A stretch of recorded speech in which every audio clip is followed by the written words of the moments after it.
আল্লাহ রাব্বুল আলামিন বলেন, ওয়ালাকাদ খালাকনাল ইনসানা ওয়া না'লামু মা তুওয়াসওয়িসু বিহি নাফসু।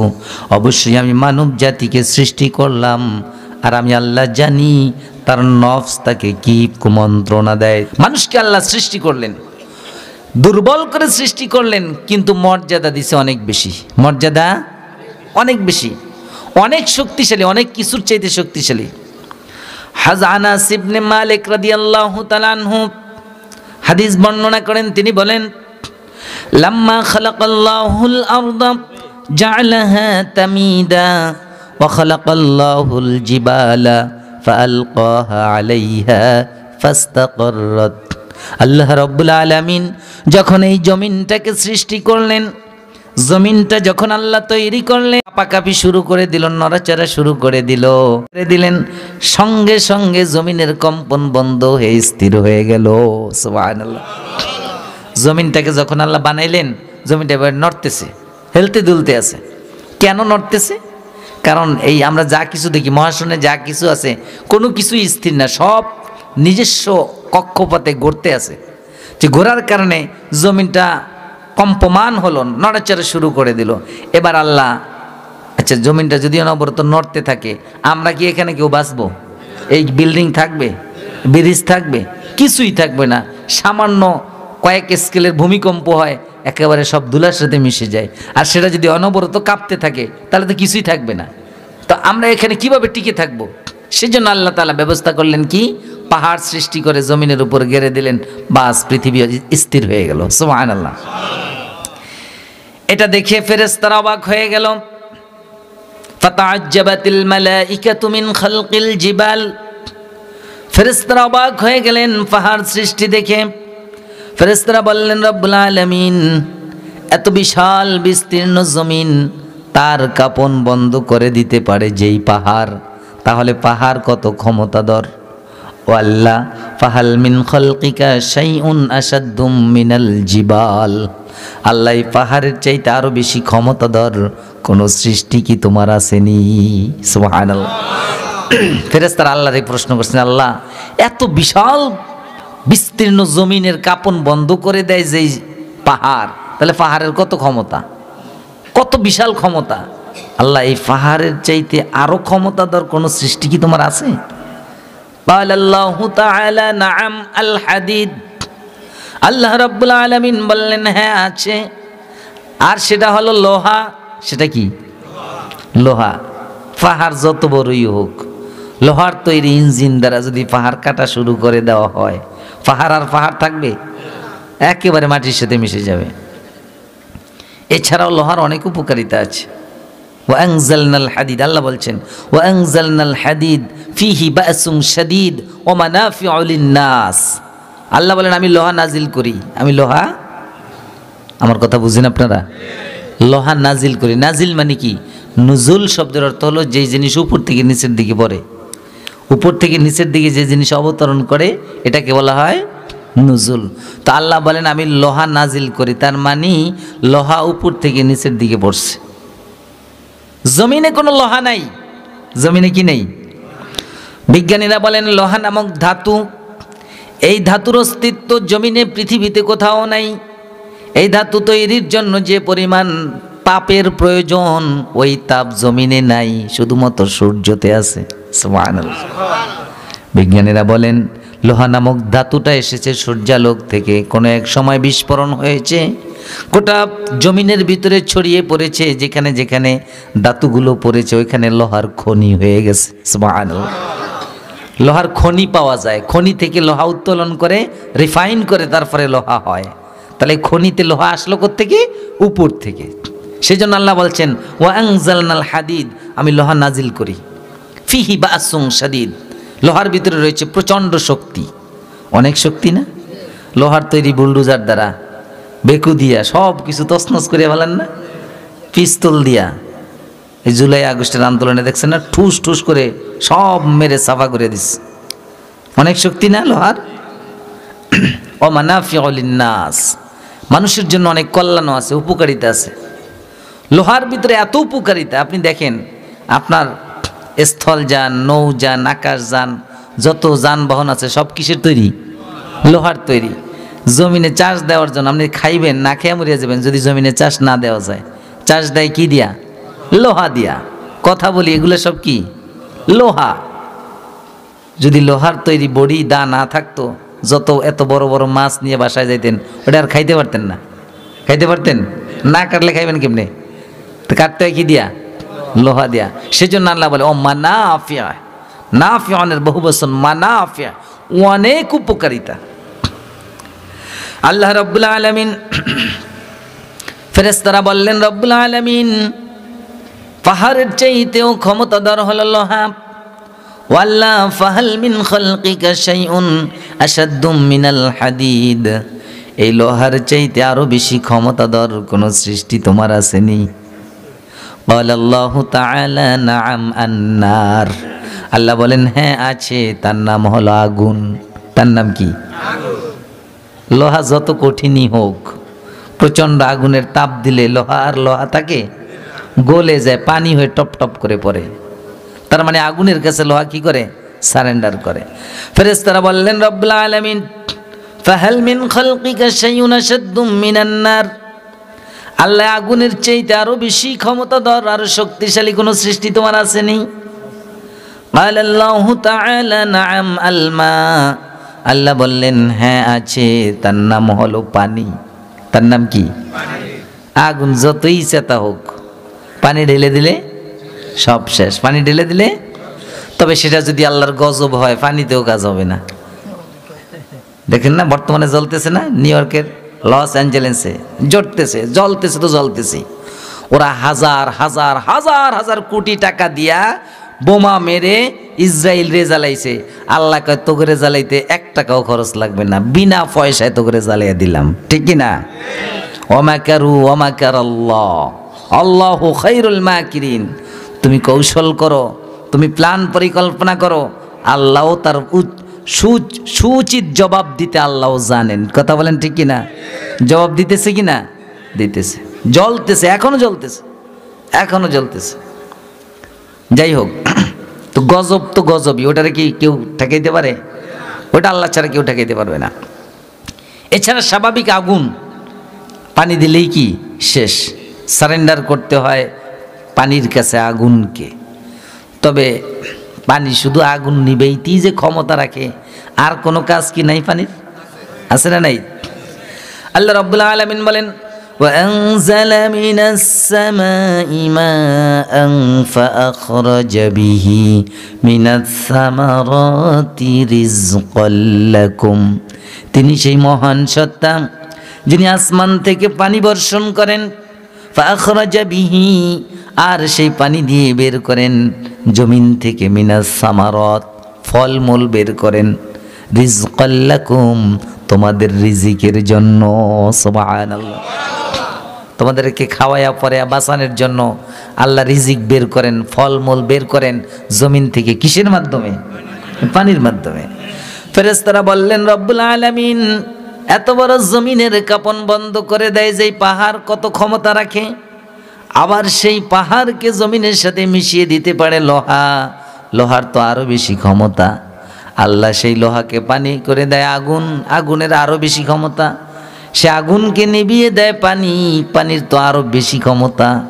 ও আল্লাহ ফাহাল মিন খালকিকা শাইউন আশাদ্দু মিনাল মা, এই পানির চাইতে আরো বেশি ক্ষমতাধর কোন সৃষ্টি তোমার আসেনি? ক্বালাল্লাহু তাআলা নাআম আর-রিহ, আল্লাহ বলেন যে হ্যাঁ আছে, বাতাস। সেটা কি? কিভাবে ক্ষমতা রাখে বাতাস? কারণ পানিরে বাতাসে উড়িয়ে নিয়ে যায়, ধাক্কাতে ধাক্কাতে নিয়ে যায়।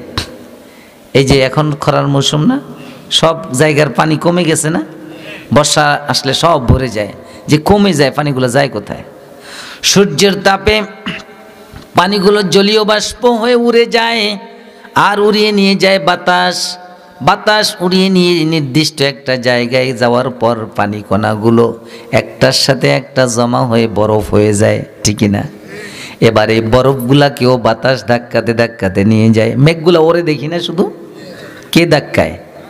বাতাস।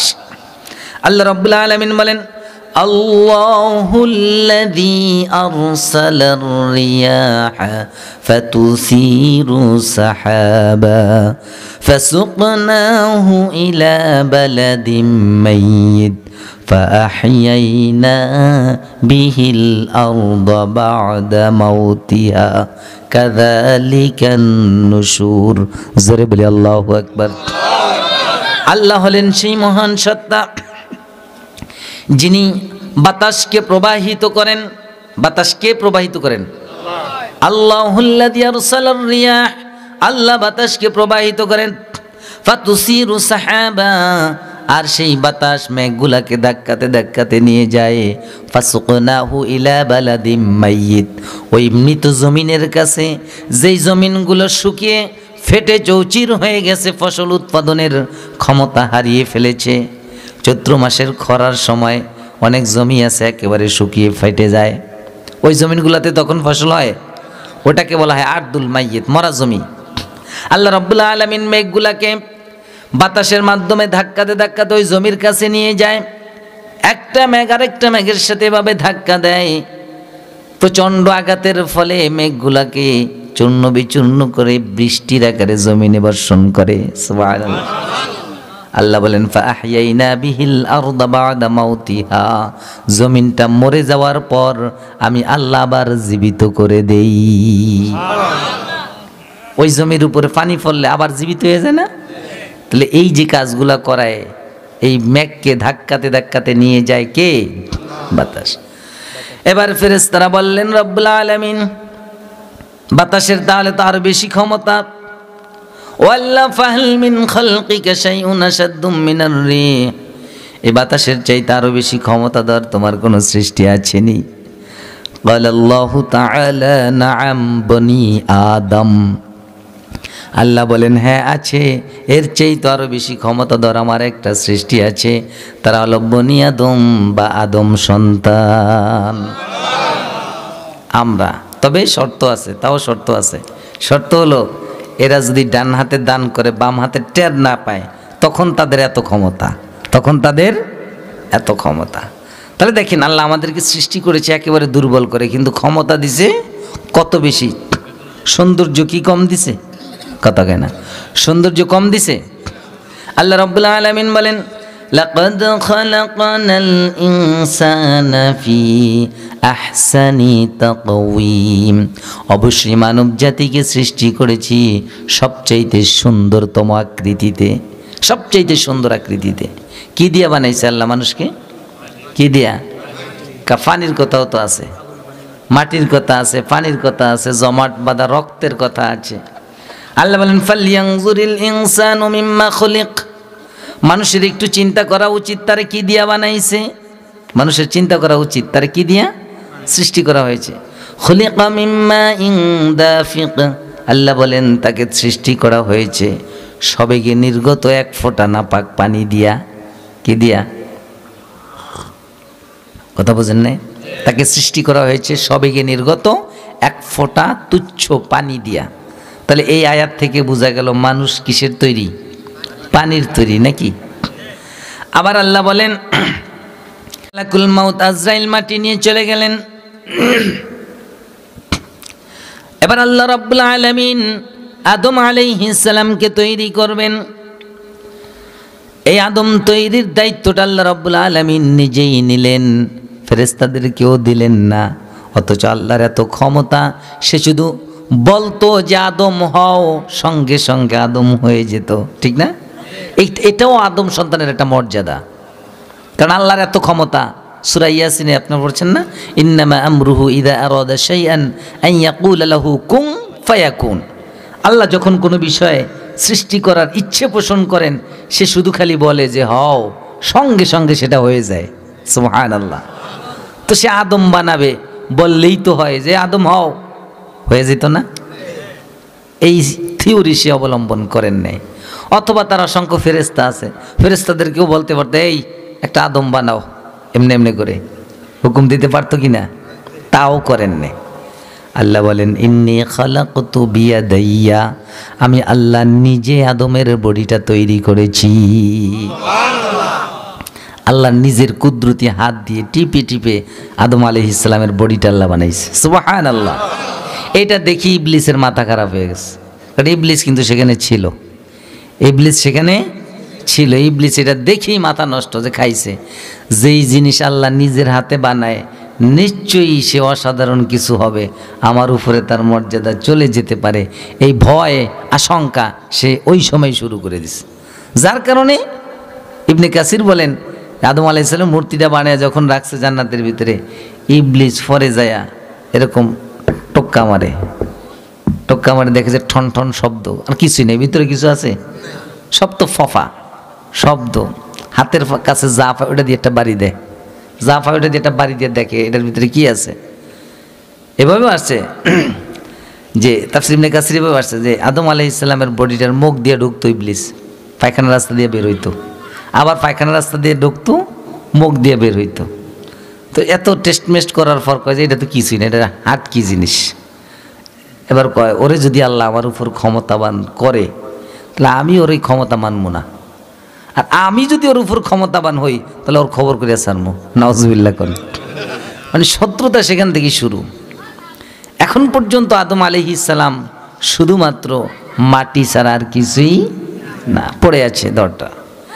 এবার আল্লাহ রাব্বুল আলামিন বলেন وَنَفَخْتُ فِيهِ مِنْ رُوحِي فَقَعُوا لَهُ سَاجِدِينَ وَنَفَخْتُ فِيهِ مِنْ رُوحِي, আমার রূহ আমি আল্লাহ তার ভিতরে ফুঁকে দিলাম, সুবহানাল্লাহ। রূহ মাথার দিক থেকে আসা শুরু হলো, যতটুকু রূহ ভিতরে প্রবেশ করে ততটুকুই রক্ত মাংসে মানুষ পরিণত হয়ে যায়, সুবহানাল্লাহ। পুরাটা কিন্তু মাটি, কি মাটি, কিছুই নেই। আল্লাহ যখন রূহ ঢুকিয়ে দিছেন আস্তে আস্তে আস্তে আস্তে করে রূহ নিচের দিকে নামতেছে, যতটুকু নামে ততটুকুই রক্ত মাংসে পরিণত হয়ে যায়। চোখ পর্যন্ত রূহ চলে আসলো, চোখটা পরিপূর্ণ হয়ে গেলে এবার দৃষ্টিশক্তি খুলে গেল, সব কিছু দেখতেছে জান্নাতের ভিতরে, কত নেয়ামত কত কিছু, এইটুকুই শুধু দেখে। এগুলো এখনো পুরা হাট কি, ঠিক না, কিছুই আছে নাই। আস্তে আস্তে করে রূহ প্রবেশ করতেছে, পেট পর্যন্ত আসছে, পেট পর্যন্ত আসছে। এবার এর ভিতরে যা কিছু আছে আমাদের সব হয়ে গেছে না, সব হয়ে গেছে। এখন চোখ দিয়ে দেখে যে অনেক খাবার, পেটের ভিতরে ক্ষুধা লাগছে। এতক্ষণ তো পেটে কিছুই ছিল না, ফাঁকা ছিল, এখন তো এটার ভিতরে যা দরকার সব হয়েছে না, এখন ক্ষুধা লাগছে। চিন্তা করলে খাবারও আছে, ক্ষুধাও লাগছে, এবার খাইতে হয়। কি করতে হয়? খাইতে হয়। রূহ কিন্তু এখনো পায়ের দিকে আসে না, রূহ এখন পর্যন্ত পায়ের দিকে আসে না। তো পায়ের অবস্থা কি? ওটা তো মাটি, অচল। তো ক্ষুধা লাগছে, খাবারও দেখছে, উঠে খাওয়ার জন্য প্রস্তুত হয়েছে, যাওয়া ধরছে, আমাদের আর যাইতে পারে না। কি করে না? যাইতে পারে না। আল্লাহ রাব্বুল আলামিন বলেন খুলিকাল ইনসানু মিন আজাল, মানুষকে সৃষ্টি করা হয়েছে তাড়াহুড়ার স্বভাব দিয়া। কি দিয়া? এই তাড়াহুড়ার স্বভাব কই পাইছি? বাপ থেকে পাইছি, ঠিক না? বাপের তাড়াহুড়া পৈতৃক সম্পত্তি, এটা এই অভ্যাসটা কোত্থেকে পাইছি আমরা? পৈতৃক সম্পত্তি। আমাদের বাবা যিনি, উনিও তাড়াহুড়া করছিল, সেজন্য আমরাও কি করি? তাড়াহুড়া করি। এবার রূহ আস্তে আস্তে পায়ের দিকে চলে আসলেন। গোটা শরীরের ভিতরে রূহ যখন পরিপূর্ণভাবে প্রবেশ করলেন, পরিপূর্ণভাবে মানুষ হয়ে গেলেন। এরপরে হাসি দিলেন, হাসির জবাব দিল বিশাল কাহিনী। আমি যেটা বলতে চাইছিলাম সেটা হলো যে সূচনা করা হয়েছে ওয়াবাদা খালকাল ইনসানি মিন তিন, মানব সৃষ্টির সূচনা শুরু করেছেন আল্লাহ কি দিয়া? মাটি দিয়া, আদম আলাইহিস সালামের মাধ্যমে। ওয়াজআলা নাসলাহু মিন সুলালাতিন মিন মাইন মাহিন, আর আল্লাহ তার বংশ বিস্তার করেছেন তুচ্ছ পানি দিয়া। শুরু করছেন মাটি দিয়া, এবার পর্যায়ক্রমে বিস্তার করেছেন কি দিয়া? পানি দিয়া। তাহলে সবই তো সত্য। মাটি দিয়া বানাইছে এটাও সত্য, পানি দিয়া বানাইছে এটাও সত্য। বুঝছেন তো? এখন একটা প্রশ্ন থাকতে পারে যে আল্লাহ, আপনারা বলতে পারেন যে হুজুর, আমরা পৃথিবীর শ্রেষ্ঠ জাতি বা মানুষকে আল্লাহ তাআলা সম্মানিত করে তৈরি করেছেন, এত কিছু করছেন, কিন্তু বানাইছে কি দিয়া? তুচ্ছ পানি দিয়া। মানে আমাদের যে বিস্তারটা কি দিয়া, তুচ্ছ পানি, এমন এক ফোঁটা পানি যেটার কথা মুখে নিলেও শরম লাগে, নাকি লজ্জা লাগে, শরীর থেকে নির্গত হওয়ার সঙ্গে সঙ্গে গোসল ফরজ হয়ে যায়। আল্লাহ তো ইচ্ছে করলে আরো ভালো কিছু দিয়ে বানাইতে পারতো কিনা, পারতো কিনা? কেন এইটা দিয়ে বানাইলেন? আল্লাহ রাব্বুল আলামিন বুঝাইতে চাইলেন, বান্দা একটা সময় তো এমন হয় তোমার বাহুতে বল হয়, শক্তি হয়, ক্ষমতা হয়, টাকা হয়, পয়সা হয়, তখন তুমি সব কিছু ভুলে যাও, তুমি যে কে সেটা ভুলে যাও, তোমারে কে বানাইছে সেটাও ভুলে যাও, অহংকার করে বসো। তোমার ভিতরে যাতে অহংকার না আসে সেজন্য এমন জিনিস দিয়ে তোমারে আমি আল্লাহ বানাইছি, একটু চিন্তা করলে অহংকার আর আসবে না। আসবে? আরে মেয়ে তুমি একটু চিন্তা করো না, তুমি আসলে কি অহংকারটা করো কোত্থেকে? কবি বলেন, আউয়ালুকা নুতফাতুন কাদিরা ওয়া আখিরুকা জিফাতুন মুদিরা ওয়া আনতা ফীমা বাইনাহুমা তাহমিলু আযীরা। ও মানুষ, তোমার সৃষ্টির সূচনা আউয়ালুকা নুতফাতুন কাদিরা, তোমার প্রথম হলো এক ফোঁটা তুচ্ছ পানি, নুতফা, ওই বীর্যটাকে নুতফাও বলা হয়। তোমার শুরু হলো এক ফোঁটা তুচ্ছ পানি, ওই বীর্য ফোঁটা, এই হলা তুমি। আজকের তুমি মন্ত্রী, আজকে তুমি এমপি, চেয়ারম্যান, মেম্বার, আজকে রাষ্ট্রপ্রধান, যাই হও না কেন, মূলত তুমি এক ফোঁটা বীর্য, নাকি না অন্য কিছু? এটাই তো মানুষ, তুমি তো এক ফোঁটা বীর্য, এটা হলো তোমার শুরু। আর শেষ কি? ওয়া আখিরুকা জিফাতুম মুদিরা, আর তোমার শেষ পরিণতি হলো একটা পচা লাশ, মরা একটা লাশ, এমন ভয়ঙ্কর, অর্থহীন, মূল্যহীন, তুচ্ছ একটা জিনিস। লাশের চাইতে অপ্রিয় জিনিস দুনিয়াতে আর কিছুই নাই, আছে? এর চাইতে অপ্রিয় আর কিছুই নেই। আপনার সবচাইতে প্রিয় ব্যক্তি যে, তার সাথে যদি আপনি মরে যাওয়ার পর বলে যে একটু থাকো, আপনার প্রাণপ্রিয় স্ত্রী যারা ছাড়া আপনার চলে না, আজকে আপনি মরে যান, স্ত্রীকে যদি বলা হয় যে আমরা সবাই একটু কাজে ব্যস্ত, ওরে নিয়ে আজকে রাত্রটা থাকো, সকালে দাফন করবো, থাকবে বলেন তো? জীবনেও থাকবে না, কাশি দিয়া বানিয়ে রাখলেও থাকবো না। এত ভয়ঙ্কর, তুচ্ছ হয়ে যান। তো এরপরে কি হয়? কয়েকদিন পর পচা শুরু হয়ে যায়, ফোলা শুরু হয়ে যায়, মরা তুচ্ছ পচা একটা লাশ। এই হলো শেষ পরিণতি। শুরু কি ছিল? এক ফোঁটা বীর্য, আর শেষ হলো একটা পচা লাশ। খেয়াল করেন, ওয়া আনতা ফীমা বাইনাহুমা তাহমিলু আযীরা, আর যে মাঝখানে তুমি লম্পজম্প করছো, লাফালাফি করছো, ক্ষমতার বড়াই করছো, অহংকার করছো, গর্ব করছো, আসলে তুমি কিছু ময়লা আবর্জনা নিয়েই ঘোরাফেরা করছো, এর বেশি আর কিছুই না। তোমার এখানে দাঁড় করে যদি চিৎ করে শোয়া যদি কাটা হয়, তোমার মধ্য থেকে কি বের হবে? পায়খানা প্রস্রাব ছাড়া আর কি বেরোবো? হয় পায়খানার খনি আর প্রস্রাবের খনি, নাকি না স্বর্ণ মুদ্রার, স্বর্ণ রূপার খনি বের হবে আপনার ভিতরে? ওই পায়খানাই তো বের হবে। এই তো আপনার ভিতরে কি আছে? আর আপনার ভিতরে ময়লা আবর্জনা আছে। আর শুরু হইলেন আপনি এক ফোঁটা তুচ্ছ পানি, শেষ হলো একটা লাশ। এই হলো আপনার জীবন। এটা নিয়ে এত বাড়াবাড়ি কিসের? এত অহংকার কিসের? আল্লাহ বলেন, তুমি যাতে অহংকার করতে না পারো, কোনো জ্ঞানী, বুদ্ধিমান, বিবেক সম্পন্ন মানুষ যদি একটু চিন্তা করে আসলে আমি কি, তারপরে আর অহংকার কি তার কাছে আসেনি? আসবে? আসবে না। সেজন্য আল্লাহ রাব্বুল আলামিন আমাদেরকে এই তুচ্ছ পানি দিয়ে তৈরি করলেন। তবে আল্লাহ আমাদেরকে মর্যাদা দিলেন শর্ত সাপেক্ষে। মর্যাদাটা কি? শর্ত সাপেক্ষে। তো আমরা কি মর্যাদাশীল হব নাকি শাররুল বারিয়া হব? আমরা কি নিকৃষ্ট প্রাণী হব না উৎকৃষ্ট প্রাণী হব? উৎকৃষ্ট প্রাণী। রাজি আছি সবাই? আচ্ছা, যাই হোক, আল্লাহ আমাদেরকে সুন্দর করে বানালেন। আমি কিন্তু শেষ করব ইনশাল্লাহ, সুন্দর কিছু কথা আছে সামনে, বলেই আমি শেষ করব। এরপর আল্লাহ বলেন, ওয়ানা'লামু মা তুওয়াসওয়িসু বিহি নাফসু। খেয়াল করেন, আল্লাহ বলেন তোমার নফস, তোমার প্রবৃত্তি কি ওয়াসওয়াসা দেয় সব কিন্তু আমি আল্লাহ জানি। যেহেতু তোমারে বানাইছি আমি, তোমার ভিতরে কোথায় কি আছে না আছে সব জানবে কে? যে বানাইছে সেই তো জানে। কারণ ঘরের মালিকই জানে ঘরের ভিতরে কি আছে, নাকি? যে ঘরের মালিক সে জানে ঘরের ভিতরে কি আছে। আল্লাহ বলেন, বান্দা আমি সব কিছু জানি। একটু ভালো করে খেয়াল করেন, আল্লাহ আমাদের ব্যাপারে কত বেশি জানেন। কয়েক স্তরের নিরাপত্তা দিয়ে আল্লাহ আমাদেরকে দুনিয়াতে পাঠাইছেন। আমরা তো শুধু মনে করি কিরামান কাতিবিন, দুইজন সম্মানিত লেখক আমাদের হিসাব লেখে, এদেরকে কোনো রকম ফাঁকি দিতে পারলেই হইল, নাকি? না, এদেরকে তো লাগেই না। কিরামান কাতিবিন এই লেখক লাগে না আপনারে ধরার জন্য। আল্লাহ আপনারে কয়টা স্তরে নিরাপত্তা দিয়ে আল্লাহ রাখছে একটু শুনে যান। আজকে কোনো সময় শুনছেন কিনা জানি না, শুনে যান কিভাবে আল্লাহ আপনাকে মনিটরিং করছে সার্বক্ষণিক। আপনি যে জমিনের উপরে চলতেছেন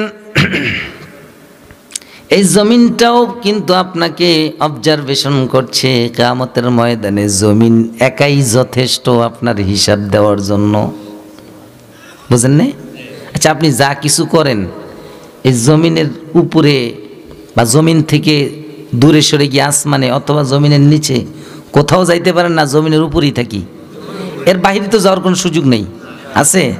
তো ভালো করেই এই যে জমির উপরে বসে বসে কোরআনের কথা শুনছো, যেই জমিনটুকের উপরে তুমি বসে আছো ওই জমিনটা কিয়ামতের ময়দানে আল্লাহকে বলবে, রব্বুল আলামিন তোমার অমুক বান্দা অমুক দিন অমুক জায়গায় আমার উপর বসে বসে তোমার কালাম শুনেছে। তো কিরামান কাতিবিন লাগবে। যেই জমিনের উপর আপনি সেজদা দিলেন ওই জমিনটা বলবে, রব্বুল আলামিন তোমার বান্দা আমার উপরে সেজদা দিয়েছে। যে জমিনের উপর বসে বা দাঁড়াইয়া বা শুয়া নাফরমানি করলেন ওই জমিনটাই আবার বলবে, আল্লাহ তোমার বান্দা আমার উপরে নাফরমানি করছে। চেয়ারম্যান মেম্বার, অনেক চেয়ারম্যান মেম্বার আছে না চুরি করে? সবাই না, সবাই না, যারা চোর তাদেরকে বলছি। জনগণের চাউল দেয়, গম দেয়, ডাইল দেয়, এটি সব চুরি করে নিয়ে যায় না রাতের অন্ধকারে। তো গমের বস্তাগুলো আনিয়ে যে গোডাউনে রাখে, ওটা জমিনের উপরে রাখে নাকি? রাত্রে যখন চুরি করে নিয়ে যায় ওটার উপর তো যখন নিয়ে যায় ওই জমিন সাক্ষী থাকে না? কিয়ামতের ময়দানে বলবে জমিন, বলবে আল্লাহ অমুক চেয়ারম্যানের, অমুক ইউনিয়নের অমুক চেয়ারম্যান বা মেম্বার রাত্রিবেলা জনগণের গমের বস্তা চালের বস্তা আমার উপর থেকে সরে এনেছে, আমি সাক্ষী। নিয়ে আবার এক জায়গায় রাখবো না? ওই টাকার জমি যেখানে নিয়ে রাখবে ওই জায়গায় বলবে, আল্লাহ কথা সত্য আমার উপরে আনিয়ে রাখছিল, আমার উপরে আনিয়ে। কি আজব! হাসি আসে যদিও আপনাদের, কিন্তু কথা তো সত্য। কথা কি? অনেক চেয়ারম্যান মেম্বাররা আছে বা এই দলের যারা আছে এরা সবাই অনসেদবো হুজুরের রাজনীতি করে। ভালো যারা তাদের তো প্রশংসাই করি আমরা, চোর যারা তাদেরকে চোর বলি। চোরের কি বলতে হয়? তো চোরের চোরকে আমনে মধ্যে চোর হইতে না এনকা, মানে চোরটা নিজের গায়ের উপরে সাহায্য নিতে চায় আর কি, ঠিক না? এরকম একদল লোক আছে না? এক লোক কাঁঠাল চুরি করছে, কাঁঠাল চুরি করছে। এখন বিচারক সালিশ বলছে কে চোর খুঁজে পায় না। সালিশ বিচারক সে একটা কৌশল অবলম্বন করছে, আমি তো দেখতে আছি চোরার মাথায় এমন কষ লাগিয়ে রয়েছে, চোরার মাথায় সবাই চুপচাপ বসে আছে। চোরা হাই হাই বাগানে তো গেছিলাম, উঠুতন কষ পড়ছে নি, তাড়াতাড়ি হাত দিছে, বাস চোর ধরা পড়ে গেছে। তো বলছি আমরা চোরে রে, আপনি মধ্যতেন কনকা হুজুর কনকা, তার মানে ও বুঝাইতে চায় আমি তো চুরি করি, ঠিক কিনা? তা হাত দিয়া চোর হইবেন কেউ নিয়ে আবার। যাই হোক, বলছিলাম জমিন তার সব খবর বলে দেবে। শুধু জমিন বাদ দেন, আপনার শরীরের ভিতরে যা কিছু আছে এগুলোই সব কিছু বলে দিবে। কিরামান কাতিবিনের রিপোর্টের প্রয়োজন নাই। আপনি যা কিছু করেছেন হাত পা চোখ কান দিয়েই তো করছেন নাকি? আল্লাহ বলেন, আল-ইয়াওমা নাখতিমু আলা আফওয়াহিহিম ওয়া তুকাল্লিমুনা আইদিহিম ওয়া তাশহাদু আরজুলুহুম বিমা কানু ইয়াকসিবুন। আমি রব্বুল আলামিন আজকে তার মুখটাকে বন্ধ করে দেব। তোমারে মুখ দিয়ে জিগাইব না, কও কি করছো,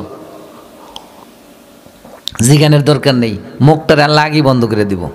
এরপরে বলবে তুকাল্লিমুনা আইদিহিম, তাদের হাত আমার সাথে কথা বলবে। ওয়া তাশহাদু আরজুলুহুম বিমা কানু ইয়াকসিবুন, পা সাক্ষী দিবে সে কোন পথে হেঁটেছে, কি করেছে, পা বলে দিবে। শুধু তাই নয়, অন্য আয়াতে আল্লাহ রাব্বুল আলামিন বলেন হাত্তা ইযা জাউহা শাহিদা আলাইহিম সামউহুম ওয়া আবসারুহুম ওয়া জুলুদুহুম বিমা কানু ইয়ামালুন। কিয়ামতের ময়দানে যখন উঠবে আপনার বিরুদ্ধে সাক্ষী দিবে সামউহুম, আপনার কান। কানটা কার? আপনার না? কিয়ামতের ময়দানে আল্লাহকে বলছে, আল্লাহ ওই আমার দিয়া যেটা আপনি নিষেধ করছেন শোনার জন্য ওটা শুনছে, এই শুনছে, বুঝছেন?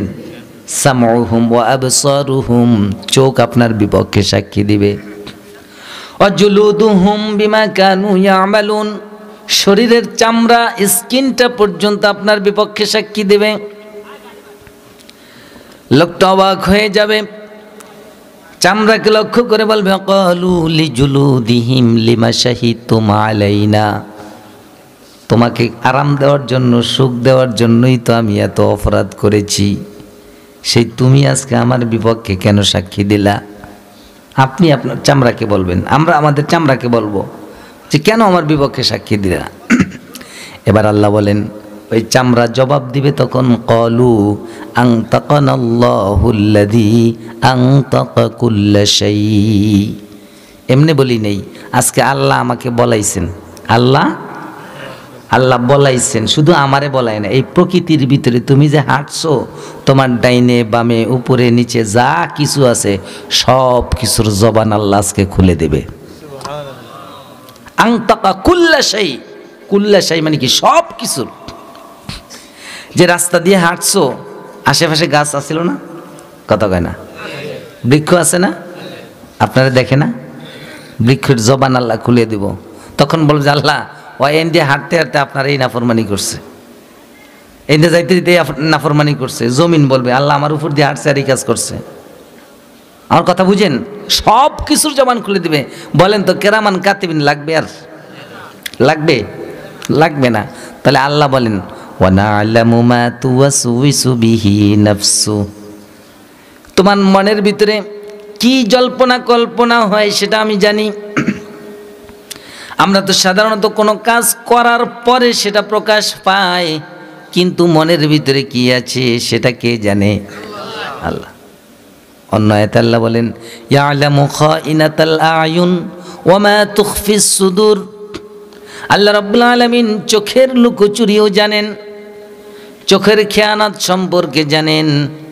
চোখের খেয়ানত কাকে বলা হয়?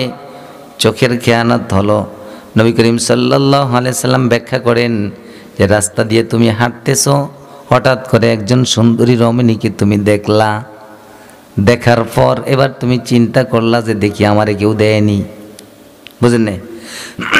হাজি সাহেব মানুষ, মুসল্লি মানুষ, সে একটা মেয়ে মানুষের দিকে তাকিয়ে থাকতে পারবো? যদি লোকে দেখে কি বলবে, ঠিক না? যেমন আমার দিয়ে উদাহরণ দেই, আমি এখন আপনাদের সামনে বয়ান করতেছি, এখন সকালবেলা যদি এখানে একটা মেয়ের দিকে তাকিয়ে থাই, আপনারা দেখলে কি বলবেন যে হুজুরে কেমন লোক, আর রায় তোয়াজ করছে আর মায়ের দিকে তাকিয়ে রয়েছে। তখন আমি আল্লাহরে ভয় করি আর না করি, আপনাদের তো ভয় করবো নাকি? তখন কি করবো আমরা? আমি যে করবো তা না বিষয়টা, সবাই আমরা তখন কি করি? তখন পাহারা দেই যে দেখি কেউ আসেনি, দেখি কেউ, যদি দেখি যে না কেউ দেখে না আমারে তখন তাকাই। হঠাৎ করে যদি দেখি যে কেউ দেখতেছে বা কেউ আসতেছে, চোখটা আসতে সরে ফেলাই, আবার সুযোগ বুঝে তাকাই। এই কাজ করি না? কথা কয় না? করেন না কেউ? সবাই ফিসচাপ নাকি করেন এই কাজ?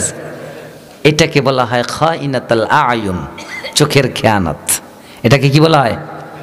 আল্লাহ বলেন ইয়ালামু খাইনাতুল আয়ুন, এই যে তুমি চোখ দিয়ে লুকোচুরি করলা, জগতের কেউ দেখে নাই, জানে নাই, আমি আল্লাহ কিন্তু জানি। এরপরে বলেন অমা তুখফিস সুদূর, তুমি এই মেয়েটার দিকে তাকানোর পর, খেয়াল করেন, তুমি এই মেয়েটার দিকে তাকানোর পর মনে মনে কি চিন্তা করেছো, কি গবেষণা করেছো। ইয়াং যুবক যারা আছে তারা তো এরকম দেখলে একেবারে প্রেম প্রীতি সব শেষ করে বিয়ে শাদী করে বাসর ঘর পর্যন্ত চলে যায় মনে মনে, ঠিক না? বোঝেন না কথা? মনে মনে সে পর্যন্ত চলে যায়। তো যে পর্যন্তই যায় মনে তাকে নিয়ে কি চিন্তা গবেষণা হয়ে যায় দেখার পরে কেউ জানে দুনিয়ার? আল্লাহ বলেন ওমা তুখফিস সুদূর, তোমার মনের ভিতরে কি কল্পনা করো ওইটাও আমি আল্লাহ জানি, ওইটাও আমি আল্লাহ। আল্লাহ বলেন নাহনু আকরাবু ইলাইহি মিন হাবলিল ওয়ারিদ, আমি আল্লাহ বান্দার ঘাড়ের শাহরগের চাইতো আরো বেশি কাছে। সব কিছু জানেন। আচ্ছা, কোনো মানুষ যদি চিন্তা করে যে আল্লাহ এভাবে আমাদেরকে তদারকি করছেন, সে আর কোনো অপরাধ করতে পারে? সে আর কোনো অপরাধ করতে পারে না। এরপর আল্লাহ রাব্বুল আলামিন বলেন ইয ইয়াতালাক্কাল মুতালাক্কিয়ানি আনিল ইয়ামিনি ওয়া আনিশ শিমালি কাঈদ। আল্লাহ রাব্বুল আলামিন বলেন দুইজন অতন্ত্র প্রহরী ডানে এবং বামে বসে সারাক্ষণ আমাদের আমল নামাকে সংরক্ষণ করছে।